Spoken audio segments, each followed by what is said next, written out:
Alright guys, so this is going to be the follow-up gameplay guide for the Marauders 6-piece cluster arrow cluster bomb build.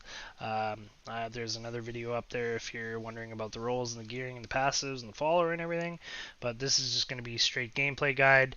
We're going to run through a rift probably, or well no, maybe we won't do a rift. I might do a rift as a reference or whatever. I'll upload my 110 clear or whatever if you want to see how it's done, but we'll run through what you need to do and maybe we'll run. Anyways, we'll see. So for gameplay for this, we've got the elusive ring in the cube, we've got the Hellcat Wasteguard, we've got the Zoe Secret, we got the Manticore. So this is buffing our cluster arrows and everything. When you're in the rift, you want to make sure that because your Marauder's 6-piece, you're getting buffs from your sentries for your cluster arrow. You want to put out your turrets as soon as you get into the rifts. So, like, we immediately want to put them out just so that we're buffing our damage because it sees sentries deal 400% increased damage and cast elemental arrow and cluster arrow when you do. So, and then your primary skills, Impale, Multi-Shot, Cluster on Companions, and Vengeance deal 3,000% increased damage for every active sentry you have. So you're always going to want to try and get up to 5 turrets as quickly as possible. So you want to try and get them up as soon as you get in the rift. So it's like, and then you're constantly going to be refreshing them as you go. But, I mean, as you're going, it's like kind of a balance between keeping them up and watching that 5 down here for the sentries versus doing damage. So like sometimes you can let it go for a while as you're nuking or whatever, but you always want to make sure you put one out eventually, but generally not on fire cycles. Vengeance, I like to put it on my bar so I can numlock it so that I don't have to cast it as much, but I mean, it's personal preference for the player too. You always want to have Vengeance up. You should have Permanent Vengeance. It's just for extra seethe, like for extra hatred. So when you're nuking, your hatred's regenning generally really fast and you can get back up quickly. So if you see there's fire rotation, we're nuking. We want to have enough for almost all fire, and as you can see, we made it like barely through fire with our reduction and everything because we're unloading clusters really fast. So with the Dawn, you're really pumping out cluster arrows really fast. Now, because I'm using the elusive ring in the cube, you're going to be wanting to vault around to keep the elusive ring up.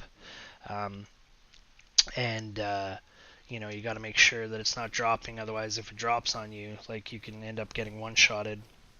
Sometimes by bad affixes if you're in the middle of a bunch of packs or whatever.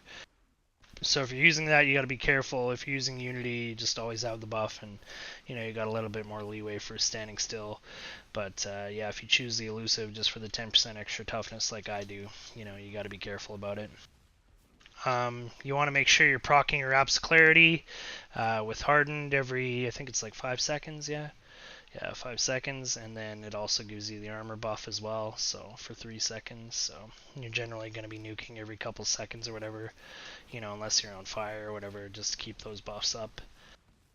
And then, yeah, other than that, it's like, because it's a fire rotation, we're going to be wolfing on, generally your first wolf is going to be on physical, and then it lasts all the way through your fire, and then you just wolf on rotation 2 or 3 more times. And then you do it again, rinse, repeat. So there's wolf, we'd be nuking technically. Obviously, we'd have 5 sentries up, so we're nuking on like just before fire on cold, getting it out. And then same thing, we'd be regenning, trying to get up to hatred, maybe nuke a bit on physical. So wolf's going to be up again, we wolf again on cold. Halfway through cold, we're putting out more clusters so that there's a bunch of grenades bouncing on fire. And then, yeah, you just keep going that way. I'll show you a quick little part of a rift here just so you have some reference for gameplay, quick like 100 or whatever, but I won't go through the whole thing. So yeah, we're using the Bane of the Trap, like I said, the Bane of the Stricken, and the Esoteric. So here we go, we'll do one, and I'm going to numlock Vengeance here. So we got a really, really good 4. I'm putting my turrets up, as you can see, right away. And then generally you're just going to want to group stuff off of fire rotation normally. Like we just skipped the fire there because we just entered the rift. I don't have 5 turrets up yet. There, now I have 5 turrets, so it's halfway through physical. I'm going to wolf and then get my elusive up and then put out clusters because it's cold. There's an Oculus over there, so I hop in it and nuke stuff on fire. Everything just melts. As you can see, we're already ahead of the timer, like bunch already, right? So I'm going to refresh my turrets as I go. I found an elite. Going to want to get some trash, you know, just for some area damage, so I'm grouping it all up. Putting these guardian turrets down because it's like picking where I want to stand. And then, you know, it's lightning, so, alright, halfway through physical, I'm going to wolf, and then I'm going to pick my spot. There's an Oculus ring, I hop in it, I start nuking because fire's coming up. Boom. Stuff's dying. Make sure I refresh my turrets. I'm off rotation, just kind of dodging around, throwing out a few clusters, staying alive. And then here it goes. Wolf again. Fire's coming up, so I'm putting a bunch of stuff out. Cluster arrows. Boom, we killed an elite. Just that easy. So that's how it goes, guys, generally. It's pretty easy, honestly, and you're really tough. Like, you have a lot of toughness, as you can see. I'll do one more pull quickly. And then I'll show you the toughness. Let's go down here and get a bunch of stuff. I'm not going to take the shield, just so you have a reference.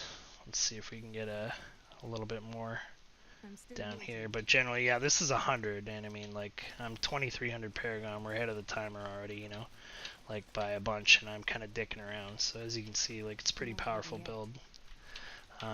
So here we go, halfway through Fizz, right? I'm throwing it out, keeping my buffs up. Watch my buffs here. Like, as you can see, I'm already at like almost 2 billion toughness, which is just kind of absurd. And yeah, nuking. You can be pretty liberal with your clusters. And yeah, like off rotation, I just killed the thing. It's just that easy. So you want to try and pick your Oculus rings when you can. You want to keep your turrets up, like I said, maximum 5. You want to watch your wolf rotation if you can. If you miss one, don't worry about it every now and then. It's just more putting that damage out on fire rotations and keeping your buffs up. And yeah, it takes some practice, but generally it's a pretty user-friendly build, I find, and you have a lot of toughness and leeway. So hopefully this helps. Hopefully you guys enjoy the guide and the gameplay video. And I hope you guys enjoy playing Marauder's 6-piece cluster arrow cluster bombs build. I'm Untamed Girth, and if you like the videos, like, subscribe. Subscribe to the YouTube channel. We're trying to get to 100 viewers or 100 subscribes there and get a unique channel name. And yeah, I appreciate all the support, guys. You can also find me on twitch.tv/untamedgirth if you want to see I'm doing some hardcore demon hunting this season and next until the end. Thanks for watching as always, guys, and we'll see you soon.